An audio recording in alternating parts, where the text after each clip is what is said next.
point out that the sun shines down its power to all the world and makes the wind blow strong as it will.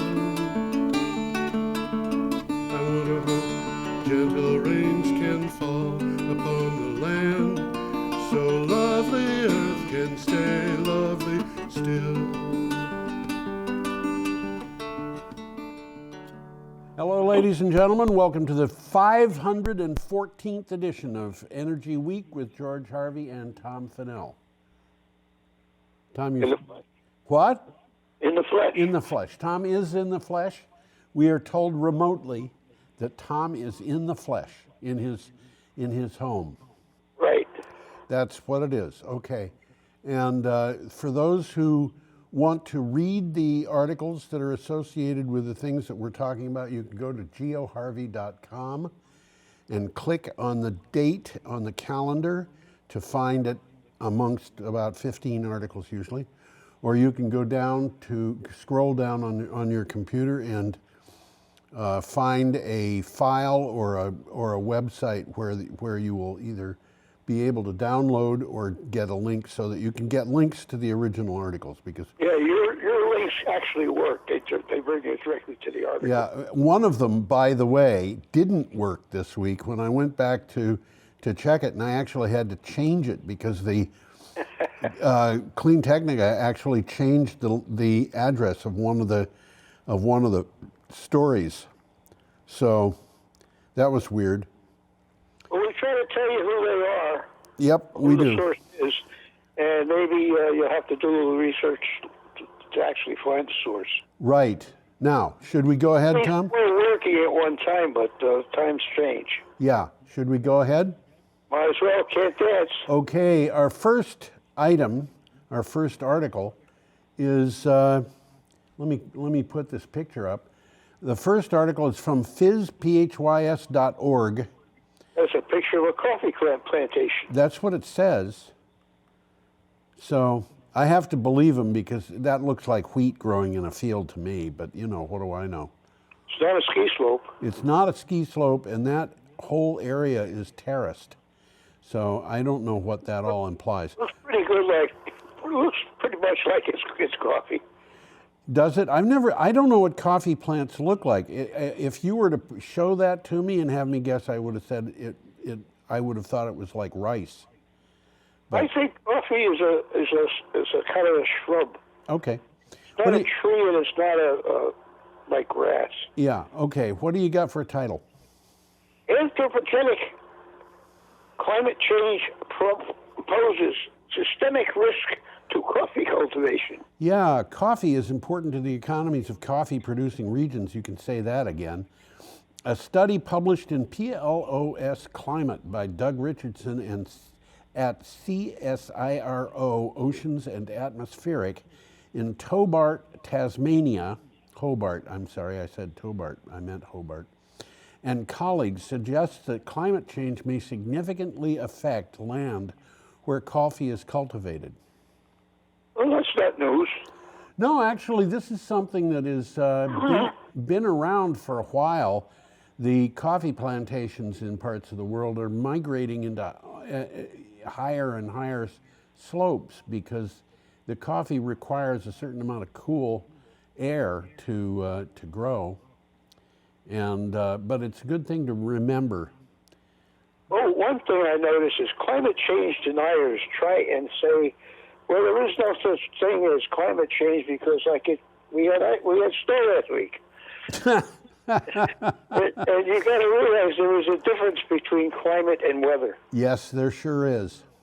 And you know, they talk about records being broken, and I think there's 8,000 weather stations in the United States, and that record their weather, and on a given day, you could look at one of them and see that it's set a record for a high temperature or a low temperature. If there's no climate change, then the numbers of high temperature records and low temperature records should be about equal. But in the last few years, it's got to a point where high temperature records are being set at a rate about 10 times what low temperature records are. 10 times, huh? 10 yeah, times, they should yeah. be about the same. They should be about the same. Should be as many ups as downs, but there's There much aren't. more the ups, huh? Yeah. Okay, should we go on? Can't dance. Okay, we have a picture of pollen. That actually is pollen coming off of whatever that plant is. What do you got for a title? This is from CNN, by the way. Your pollen allergies are already overwhelming? Here's why. Yeah, in Atlanta, the pollen count climbed to extremely high range on Monday. This is the Monday before this. The earliest it has done so in 30 years of record keeping. By Tuesday, the tree pollen count had doubled. So it doubled from the record that it had set the day before. Wow. Pollen appeared much earlier than normal after an exceptionally warm February in the south and east. So people who have allergies to pollen are being disturbed. I guess they are. Yeah, it's disturbing. And I don't know, this again is something that you could attribute to climate change. The flowers had come out in February when you would expect them to come out in March at the earliest, but it was because the southeast was so warm. One of the things about what you just said that seems to be happening is not all of the other species that interact with this pollen are emerging at the same time as normally used to. That's a really good point, Tom. This is a serious problem. You know, the birds migrate, and if they migrate according to temperatures, they might migrate into an area where they're dependent on bugs to eat, and the bugs aren't there because they're not temperature organized. They're organized by, periods of time or something. This is really hard on a lot of migratory animals and plants, and it's just hard when a little bit of change is enough to cause a lot of havoc. For sure. So our next one is an item that I find really interesting. A nice picture of a tugboat. This is a nice picture of a tugboat. Yep, Amogy tugboat. This is from Clean Technica. First ammonia-powered tugboat coming to New York this year. Yes. This is very interesting, really. This is actually, I think, kind of big. This week, Amogy announced it is converting a tugboat built in 1957 to ammonia power, and it expects to enter into service by the end of this year. The tugboat will be outfitted with a 1 megawatt version of Amogy's ammonia-powered fuel cell system. The boat is to operate in New York State, and my understanding, it's not going to be in New York City. It's going to be farther upstate, but it's an interesting thing to see. It is that. We should mention that for those who don't know, ammonia, when you think of household ammonia or something like that, that's not ammonia. That's not really ammonia. That's ammonium hydroxide, and it's a rather dilute solution of it. It's quite dilute. Yeah, it may be enough to really drive you away if you get too close to it. But believe me, I've worked with ammonia, with powerful solutions of ammonium hydroxide and things, and that is a different sort of thing. It is mostly water, and this is not ammonium hydroxide. This is ammonia, which is normally. When you burn ammonia, and it can be burned. You get basically water and hydrogen. And what happens here with the fuel cell is the reason they're using ammonia is because they want to be able to react the hydrogen on it in the fuel cell. Bingo. An alternative is to have hydrogen. But if you compress, it's hard to store and to transport hydrogen. Yeah, and if you wouldn't want a tugboat that had liquid hydrogen on it. Ammonia actually condenses into a liquid at a fairly high temperature, especially compared to hydrogen, and it's easy to store. and it's very dense in terms of the amount of hydrogen that's on it.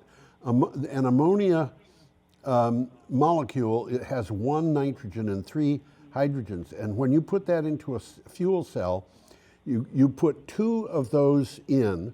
So you've got 2 nitrogens and 6 hydrogens, and you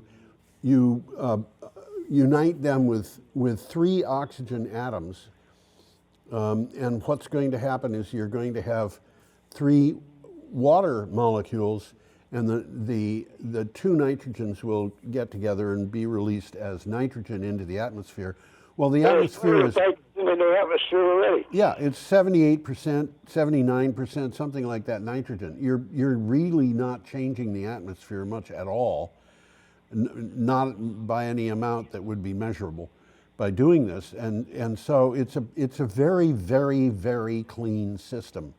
Well, ammonia can be pumped. Yeah, yeah, and you could use it for use it in road vehicles, and I don't think it would be great for road vehicles, because if the tank ever gets punctured, it's going to be a problem. You're going to have a lot. Ammonia is pretty toxic as a gas, but I think it could probably be used on ships. Well, here we've got a picture of a tugboat that is going to that would use ammonia. So there it is, being used on a. That's not a ship, it's a boat. You know what you'd have to do to make that into a ship, Tom? Stretch it? Well, a ship, I actually looked it up. A ship, the difference between a ship and a boat is that the ship has boats on it. I was just going to say, you could put a boat on a ship. Yeah, and if you gave this thing a lifeboat, it would suddenly become a ship. Or something. I got a funny story about tugboats in New York State. Do you? Yeah, New York State has a barge canal. Yes. And on the barge canal, they got little ships on it just very much like that. Yeah. And I was riding on a highway that paralleled the barge canal one day. Yes. This guy's coming down in a ship that looked very much like that, or is it a boat, I guess? Yeah. And he's sitting way high above the ground.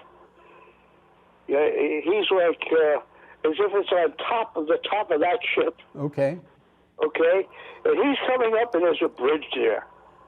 And I'm on this road, and I said, that guy's going to crash into the bridge. Just as he gets into the bridge, the whole top of the ship went down. He went under the bridge, and it came back up again. Okay. All right, that is funny. All right, we're up to Friday, March something or other. March 10th. March what? 10th. 10th. Yeah, I guess we are. Friday, March 10th, and we have a picture of a solar system, and we have a story from Clean Technica. Solar Systems and Google team up to bring clean energy to low-income communities. Right. Low-income communities are likely to have drafty windows, insufficient insulation, out-of-date heating and cooling systems, and doors that won't close tightly. Solar Systems, that is the name of a company, and Google intend to address some of those issues and bring clean energy too. And, you know... That's in the right direction. Yeah, I think it is. One thing that a lot of people don't realize, we have a serious problem with climate change, and that serious problem is not going to go away unless those issues, the drafty windows, the insufficient insulation and cooling systems and doors and things like that, unless they're addressed. Happen over the years. Yeah, but they have to be addressed in order to deal with climate change, not just in the United States, but worldwide. And so looking at this from a conservative point of view that accepts the idea that climate change can be a serious problem, we can see that we've got to bring everybody along. Everybody. So there you go. Okay, next one. Moving right along. Moving right along, we have a picture of a highway in Alberta. How do you know that's Alberta? Because I looked it up. Oh, because it says so. Well, you'll notice that this thing is credited to Alexis Mate or Mate, and it says unsplash after that. And the reason I know that's Alberta is because I didn't have a picture to go with this story, so I went out and found one. And these pictures that come from Unsplash or a number of other places. I've been to Alberta, and it looks like that. It's pretty flat. Yeah. Okay, this is from CBC. It is. Once powered primarily by coal, Alberta now gets more electricity from renewables. Yes. That's very interesting. Isn't it? Less than a decade ago, Alberta relied on coal for the majority of its electricity needs. Today, the province gets more power from wind, solar, and hydro, according to the latest data from Alberta Electric System Operator. Coal has been replaced largely by natural gas. So coal is not the leader. It's not even second place in Alberta. Well, coal is not indigenous to that part of Canada, so they got to bring the coal there. Okay. Yeah. So this makes more sense. It does. Okay, we've got an item here from the BBC, and the picture is a picture of the National Petroleum Reserve, and this is from the U.S. Bureau of Land Management. The picture, that is to say. What do you have for a title of the article? TikTokers target controversial Willow oil project. Now you'll have to tell us what TikTokers are. I can't tell you what TikTokers are. I don't know. I know very little about it. TikTok is a web site or a website, something like that. And people go there and they communicate with each other. And by the way, somebody, I think the federal government said that if they don't get the Chinese government to sell its share of TikTok, they're going to close it down in the United States. That's so. Huh? Yeah, that's what I read this morning. U.S. government officials are soon to decide on the huge Willow oil project. Now, we're going to get back to this. We will, and we'll talk a little times. bit more about it when we get there. Yep, environmental groups and some native residents oppose it because potential climate impacts and wildlife damage. Opposition has grown rapidly of late as a campaign to stop it has gone viral on TikTok. And you know, if you look at that picture, you can see there's a river that goes through that, and it's all over the place. I mean, half of that picture is covered. That's all a river? That's a river, and you can see, well, for example, in the lower right-hand corner of that screen, you can see there's a very wide U-shaped body of water. That's a loop of the river that got bypassed in flooding and so forth. And you know, you go across that terrain with any kind of vehicle, and it's just going to be super destructive. And it's a mess. Okay. So those curly things you see there is a river. That's a river and former parts of the river that have been cut off. Cut off. Yeah. Okay. Okay. I thought that was where they were storing the petroleum. Yeah, no. Okay, our next item is from CNN, and we have a picture of a wind farm. Looks like a wind farm to me. Yep. And what do you have for a title for the article?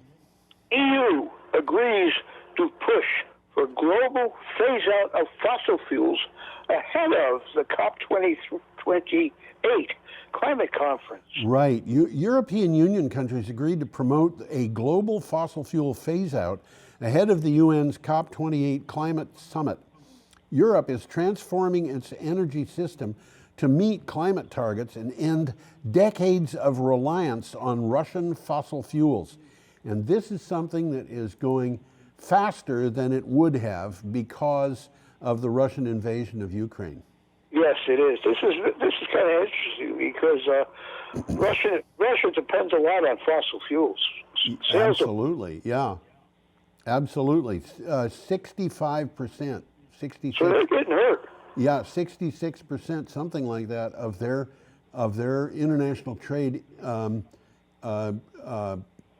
the money they get from international trade is from dealing in fossil fuels of one kind or another. And the European turn away from Russian fossil fuels, which was going on before the invasion, was very slow, but it got sped up by that invasion very fast.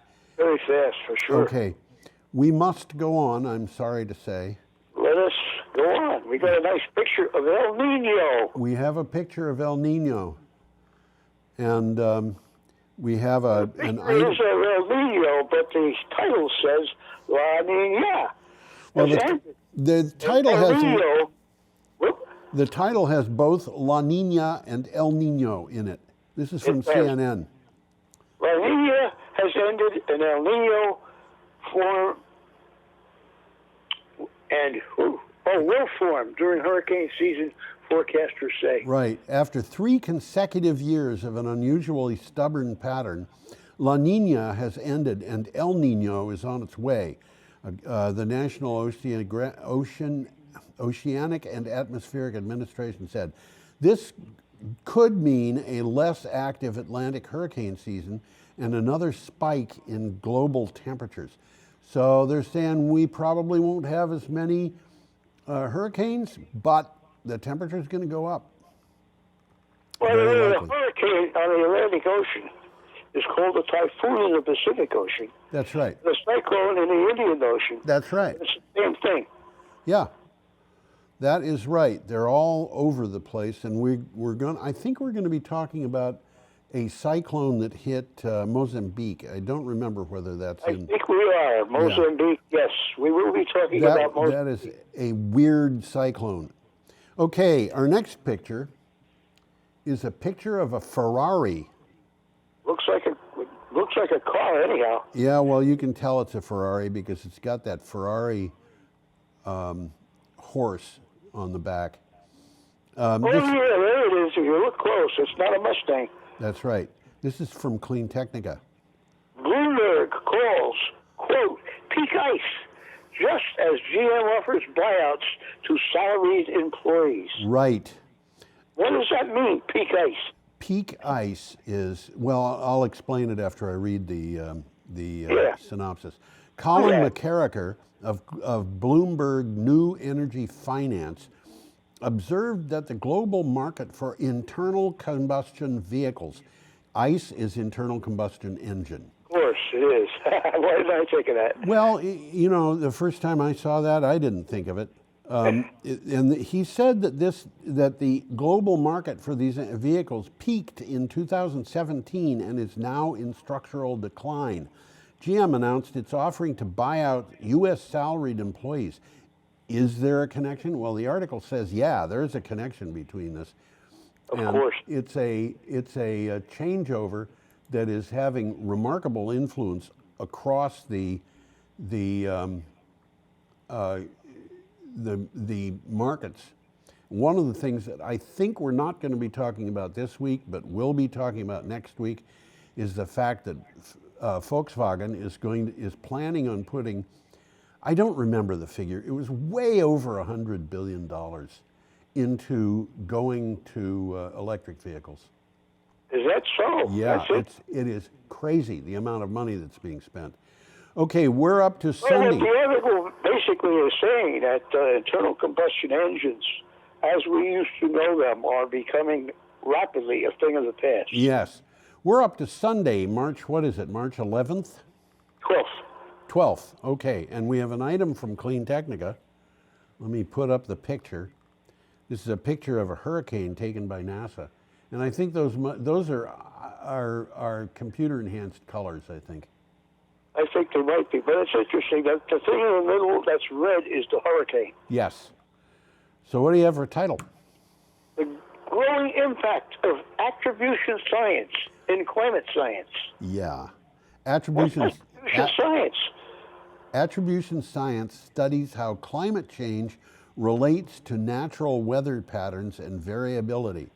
It can help us learn the connections between extreme weather and climate change, providing insight into what emissions are driving the worst impacts and helping to shape solutions. That's a good article. It's a good article, and just for people who don't know, what has happened is, I can explain this. If you remember Hurricane Harvey, there were areas around Dallas where there was flooding. Houses were flooded that were not even in 500-year zones. And so the question is, why did that happen? Yeah. Now, Dallas is inland, isn't it? It's not like Houston, which is on the ocean. Dallas is maybe I'm thinking of Houston. Maybe. Maybe. Okay, I'm being stupid. Anyway, there were houses that were flooded that were not even in 500-year flood zones. So you look at that and you say, well, part of it was the fact that this hurricane was not really moving very fast. No, I was just going to say it stood there for a long time. It stood there for a long time. But a lot of it was because the Gulf of Mexico was very warm, which meant that the water was evaporating very fast, and it was getting into an atmosphere that was very warm, so it would absorb more air. And when that got into a situation where there was a hurricane, it just dumped huge amounts of water, far more water in rain than it would have under other circumstances. And you can actually do the calculation to figure out how much more water was dumped there than would have been dumped if this didn't have a super warm Gulf of Mexico and super warm air. Is there a number for that? They have done that kind of calculation, yeah. No, you don't know it. I don't know the number, but the point is, you can look at a house and you can say, if that water had not been dropped, that house would not have flooded. Yep. So you can say that house flooded because the climate was warmer. And the difference in temperature in the Gulf of Mexico, for example, could be as much as 8 degrees, where the Gulf is that much warmer than it would have been 50 years ago. Well, it's not only that they got more intense rain, it's they got it for a longer period of time. That's correct. Yeah, this is not easy, but people have been working on this climate science, attribution science, and it's a justifiable and actually needed area of scientific endeavor. Okay, our next. It designates how climate change relates to natural weather patterns. Yes. And that's very important. And also how those two relate to damage that's being done. Absolutely. Okay, our next item is about Cyclone Freddy. We were talking about Mozambique a minute ago. We're talking about cyclones and hurricanes. That's right. And this is a cyclone, and if you look at this carefully, looks like a hurricane to me. Yeah. Well, in the middle of the screen, this particular cyclone is just about to hit Madagascar. Yep. And it looks like it's got a crack running through it. That's a line of the coast of Madagascar, so that you'll know where it is. And Mozambique is off to the left here. You can see a piece of it sticking. Well, Mozambique is in the lowest southeast of Africa. African Yeah. continent. Yep. And Mozambique and what's the other one next to it is Mombasa. I want to say Mombasa, but that's not right. It's the island right across from it, right well, next this to is Madagascar. That's Madagascar, and Mozambique is on the left. Mainland. Yeah, this is from the BBC. What do you have for a title?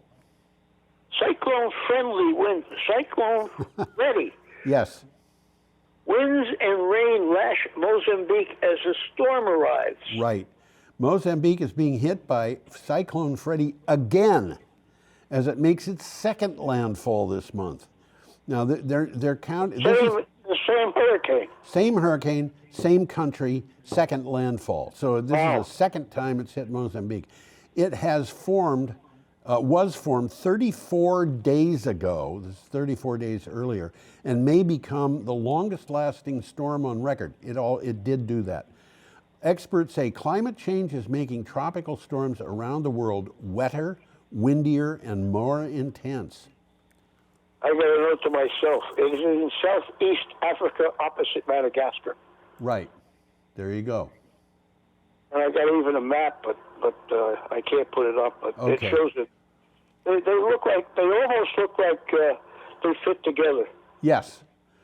Okay, should we go on, Tom? Yes. Our next item is from Clean Technica. We have a picture of a Ford F-150 Lightning on the road. Ford F-150 Lightning production to resume. Morgan Stanley poo-poos the Tesla Cybertruck. Right. After a Ford F-150 Lightning parked in a company holding lot caught fire, Ford immediately halted production and stopped shipments until the cause of the fire was identified. The company now says it has found the issue and will resume production. And later on in the article, Morgan Stanley kind of put down the Tesla Cybertruck. I've seen pictures of the Tesla Cybertruck. It's interesting looking. It's interesting looking. To me, I think it is a vehicle that was intentionally made to look as ugly as possible. But, that's well, my this thing. is the beauty queen, that's for sure. Yeah. Anyway, Morgan Stanley is generally very supportive of Tesla, but they seem not to be very supportive of the Cybertruck. It seems like Tesla came out with the truck because they had to. Well, yeah, but they didn't have to have it look like that. And No. I'm sorry that I don't have a picture of it, so people I've know. seen a picture of it. It's kind of ugly. It's very boxy. Boxy. It doesn't have any curves at all. It's straight edges and abrupt. Yep. It does not look like it's designed to be at all aerodynamic. It's a box with weird edges and weird angles. That's it. Too bad we don't have a picture of it. Yeah, it is too bad. I should have incorporated one. Okay, our next item. This is what's called a Sankey diagram, and I have to put that up so people can see it. Well, you want to talk about the diagram or read it first and then go back? Let's read it first and then go back. This is from This is from Clean Technica. Well, it's called an energy flow diagram. That's right. And it says with heat from heat pumps, the U.S. energy requirements could plummet by 60%. Yeah, That's very interesting. It is. This is the article where the address of the article was changed. And the reason it was changed is because what happened was Michael Barnard, who's a really smart guy and really serious author, apparently got a couple of numbers transposed, and a reader caught it, and so he said, okay, it's not 60%, it's 50%, which is still a huge amount. A lot. Yeah, but they renamed the article, and it's a good thing that I looked at that as I was putting this up, because otherwise you wouldn't be able to find it. You'd click on the link and just be told that it doesn't exist. Let me read the synopsis. The actual useful energy we have to make will drop drastically when we apply heat pumps wherever possible. The energy we have to replace is not what is on the left side of the Sankey diagram, but the rejected energy on the right side. The rejected energy is the light gray box, the upper box on the right side. Okay. Now, and it says here, electrifying will reduce that a lot. Now, if you look at this, the easiest place to see this is running across on the very bottom, the green bar, which is petroleum. And if you look at that, you'll see that most of it goes into a box that says transportation. Yes. And if you look at what's happening coming out of transportation, the huge bulk of that is going into rejected energy. The amount that's going into energy services, which is to say the amount that's actually used to produce, to work for human good, is really only about a quarter or less of what goes in. And the reason for that is because internal combustion engines, which account for most of our transportation energy now, are notoriously inefficient. You buy $1 worth of gasoline, and something like 20 cents worth is actually going to be used, is actually going to propel your car. And the rest just is burned up. Yeah, the rest of it is just wasted heat. It goes out the exhaust pipe. It goes out through the radiator. It's lost in friction. You just go through the transmission and so forth. Oh, when you think about it, why do they have to have a radiator? Yeah, good question. Why does it have to have an exhaust pipe? Because it's an internal combustion engine. And you have to cool those engines off. If you use electricity, you get something that is far, far, far more efficient.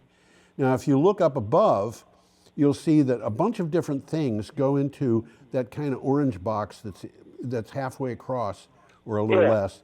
It says electricity generation. And 2/3 of what comes out of that is rejected energy.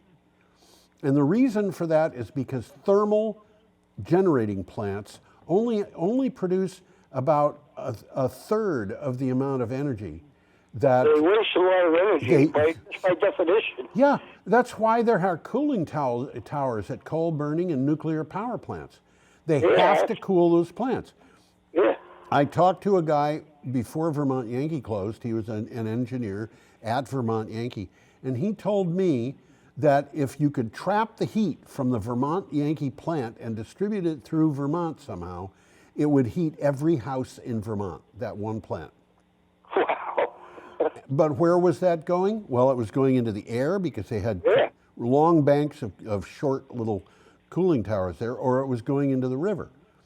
So I'm gonna get off of this diagram, but that is something. I'm actually writing an article about this for Green Energy Times, because Michael Barnard is a very good and very smart writer, but sometimes his writing is dense enough that it's kind of hard to understand. So I'm writing a poor man's version of it, huh? Yeah, sort of. Okay, we should go on. We can. All right. We have a picture of Liverpool from across the Mersey River. Across the Mersey. I was thinking of the same thing, Tom. Absolutely. How could you avoid that? Liverpool's a pretty important city, by the way. Yeah, and I remember when I was in Austria in 1962, I guess I was in Germany when this happened. There were a couple of British guys who were saying, "Oh, you got to go to Liverpool. You got to go to Liverpool. There's this music group up there. You just have to hear them." And then one of the guys broke in and said, "Nah, they're not in Liverpool. They're in Hamburg." And they were telling me that I should go see the Beatles when Americans had not seen or heard of the Beatles. Hadn't heard of the Beatles yet. Yeah, and the following night, not the following night, but several nights later, I was in a youth hostel in Austria, and there was a jukebox in the youth hostel, and there was a young guy who was, I think, probably Austrian, but he kept playing over and over and over again on the jukebox, "My Bonnie Lies Over the Ocean," which was a version that had the Beatles doing the background music. Ah, that's interesting. And that was the first time I heard the Beatles, was when I was in Austria. So they were the ones that these guys had told me to see. Anyway, this is from CNBC, and it has a picture of Liverpool, and there's a reason why it has a picture of Liverpool. What do you got for a title? Let me read the title, and you'll tell us why. Yeah, absolutely.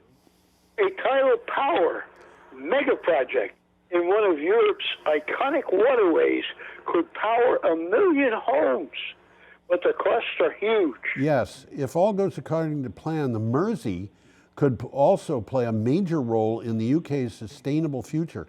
Authorities in Liverpool want the river to be home to a huge tidal power project, which, they say, could power up to 1 million homes.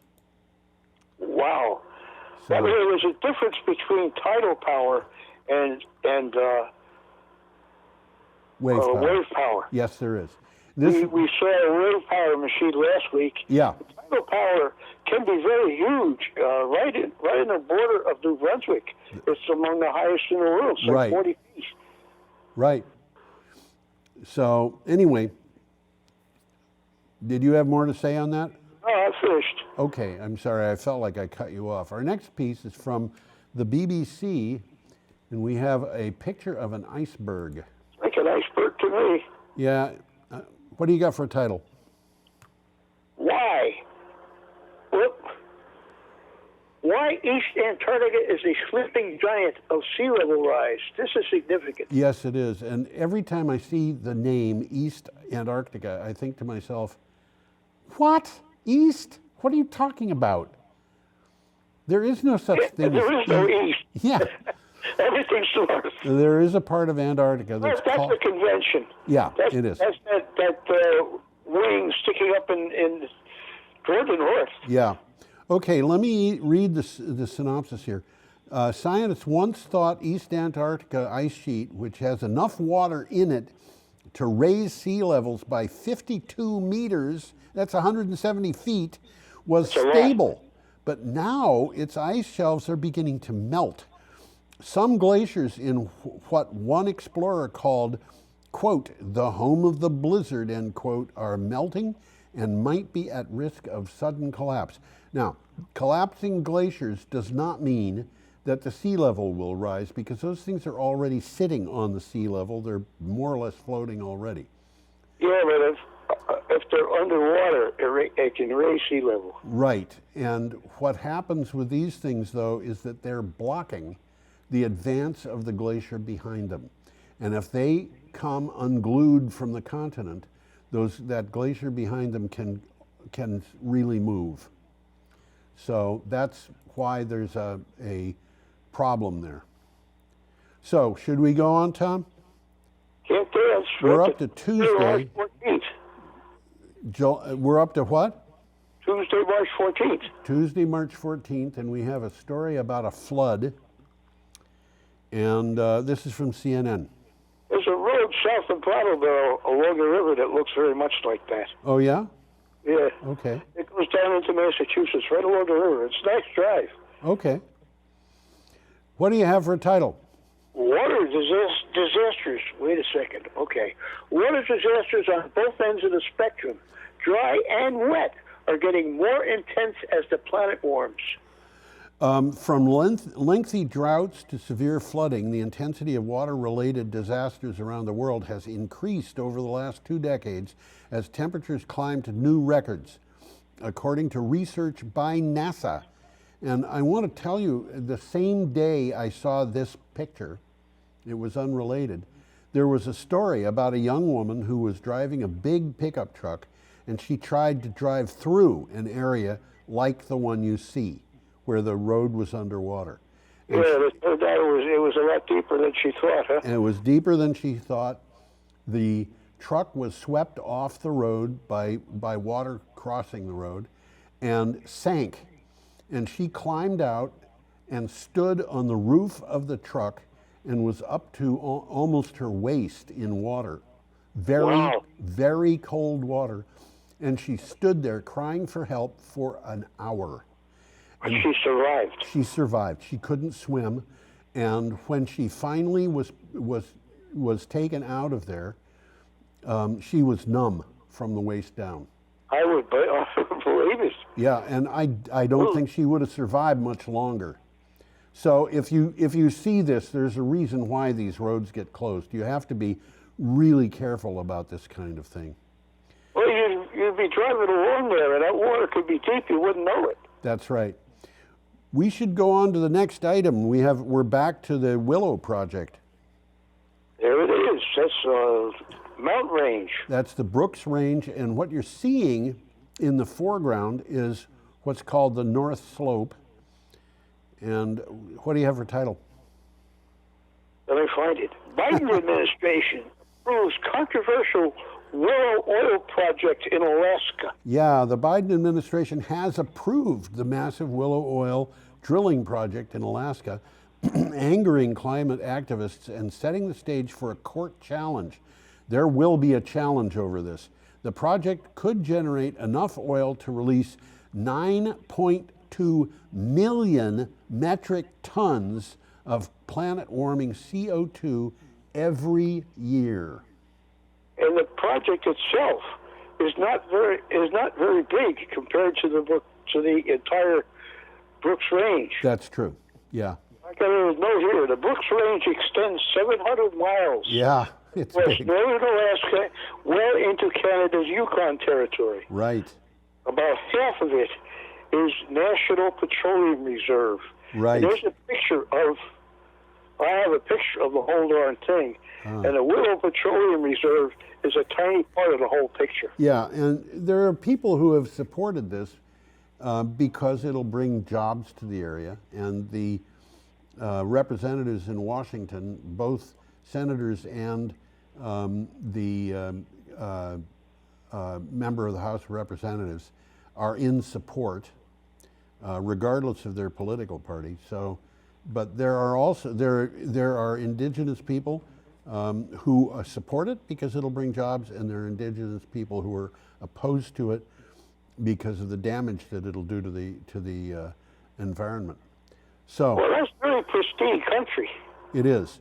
I have a picture coming up now of the transatlantic Alaska pipeline, which was put in a long time ago.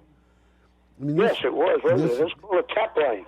Yeah, this is the pipeline that is there now from the North Slope, and it goes down to Valdez. And this Is that zigzagging because of expansion? I don't know, Tom. I did find an interesting picture as I was looking for this, of this same pipeline crossing a fault, and the supports were on sliders. So Oh, really? Yeah, so if the fault moved, the pipeline could kind of be adjusted automatically. It's interesting. Yeah. This is Well, from... let me read the title here. Okay. The Alaska oil project will be obsolete before it's finished. Yes, indeed. This is from the Atlantic. Though world leaders now talk constantly about transitioning away from fossil fuels, they also fret about ensuring a supply of oil and gas. But now they're also green-lighting new fossil fuel projects that won't start producing energy for years and won't wind down for operations for decades. And what they're saying basically is, yeah, this project in Alaska, the Willow project, is going to be producing oil in a few years.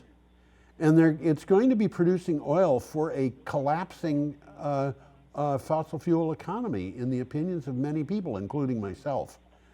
And I don't know how much damage it's going to do, but I do think that it's going to do a lot of damage to ConocoPhillips, which is putting money into the thing, because they'll never get the money out.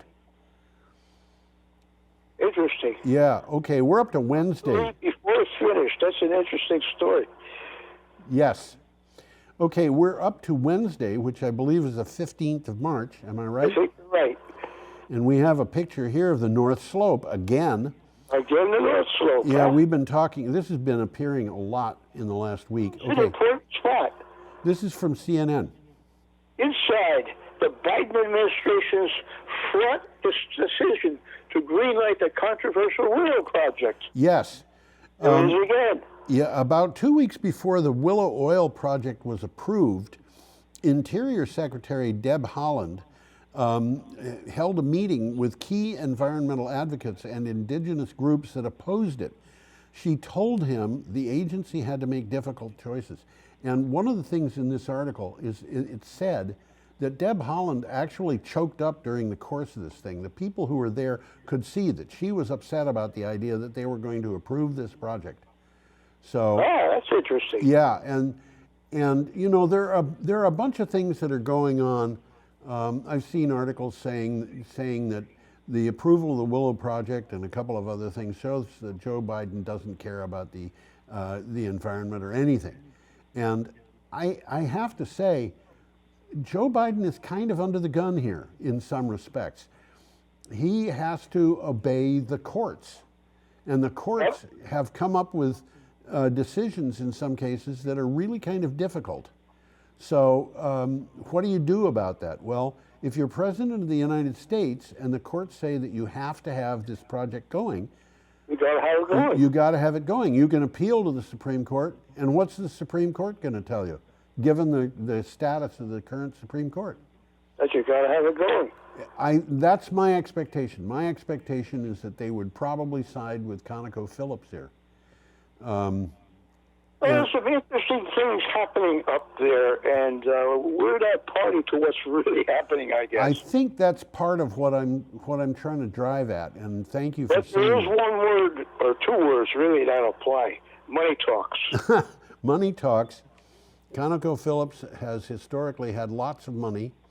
The indigenous people in that area who have lived in that area don't have a lot of money.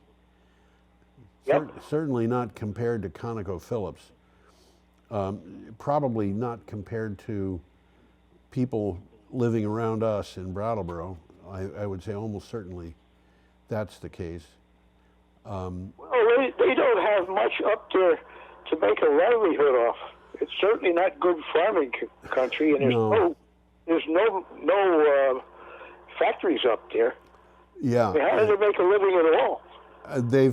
Historically they've made a living by living off the sea, and the sea has been changing, so they can't do things the way they used to. So this is they're in a very difficult situation here. Sounds like it to me. Yeah.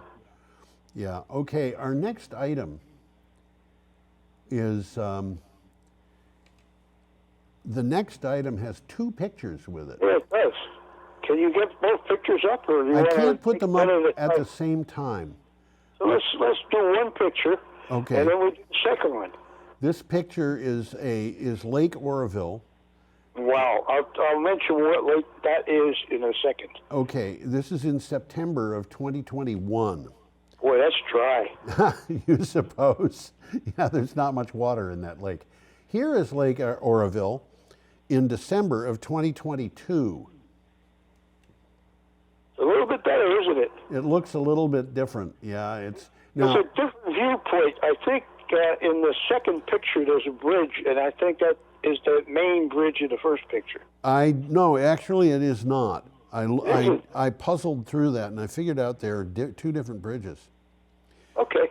That second bridge has got a suspension span on it, and the first bridge does not. Oh. Okay. But nevertheless, in this second picture, you can see there's a huge bathtub ring on this thing. But the lake here...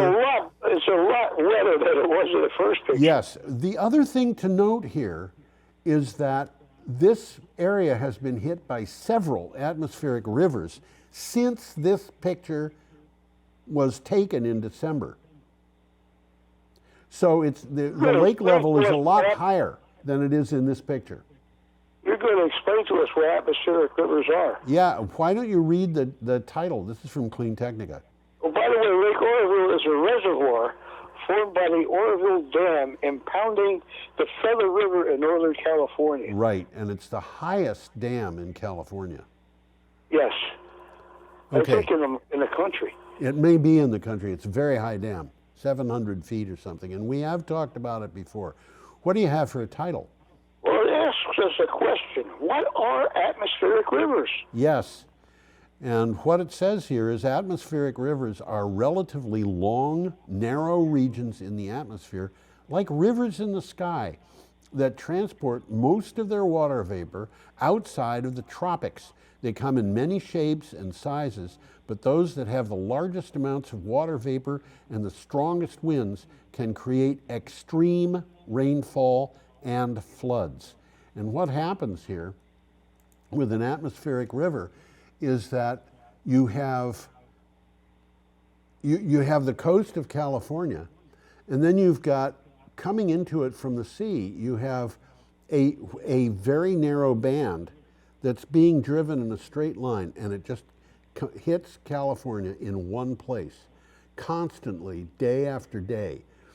So an area of California can have huge amounts of water dumped on it very, very quickly. And that's what has happened, I don't know how many times this winter, maybe a dozen times. And,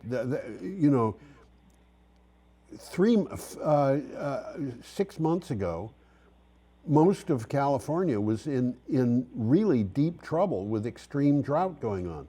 Now, I think, in fact, none of California is in extreme drought. And That's it. yeah, it's had this huge amount of water. the Central Valley of California, which was in exceptional drought, exceptional being the stage of worse than extreme, which is worse than severe, which is worse than mild. The whole It thing doesn't get is, any worse than exceptional, does it? yeah, it doesn't get any worse. That whole Central Valley, which provides us with 50% of our produce, was in serious trouble. It's not even in drought anymore. It's not even dry anymore. Interesting.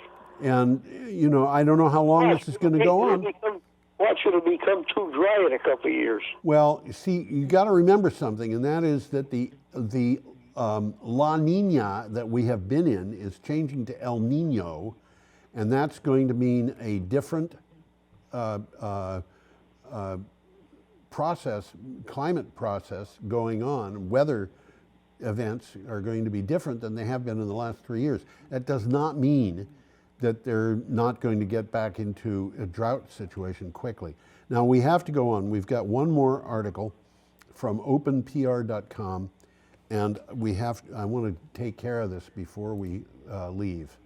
So we have nice picture of a turbine. Yes, what do you have for a title? Renewable energy market size to grow to $2.8 trillion by 2028. Oh, I'm reading Wow. 2.0 trillion. Oh, yes, it is. It's okay. It's still a lot How of much of money. a difference? Yeah, well, you know, it's $800 billion. If you gave me $800 billion, I'd figure a way to waste it. A billion here, a billion there, pretty soon. Yeah, absolutely. The global renewable energy market is estimated at $1.2 trillion in 2021 and is anticipated to reach $2.0 trillion by 2028, growing at a CAGR, that's a compound annual growth rate, of 7.5%. Sources counted as renewable energy are wind, ocean, bio, sunlight, movement of water, and geothermal heat. And I will point out that does not include nuclear, but and a couple of other things. But nevertheless, there it is. We're expecting huge growth in renewables in the very near future. So well, it makes a lot of sense. I mean, I've said this on the show before. People in a few years are going to be saying, remember back in those days, people used to pay for fuel. That's right, they will. Now, it's time to end the show. I'm going to put up our last slide, which tells everybody that we're hoping that they will have a charmingly uncomplicated week. And I will wave. I will wave too. Tom and I are both waving, I guarantee it. I will give you a double your money back guarantee that Tom is waving. And my cat's not. Okay, and what do you have to say about seeing us coming back next week? Say this again? What do you have to say about guests coming back next week? About guests coming? I'm not sure. I know Y'all what you come mean. back now. Oh, okay. Okay, yeah, my famous saying. Y'all come back now and see us, you hear? Yep. Have a Last lovely thing week. you hear. Yeah, that's right. See you later.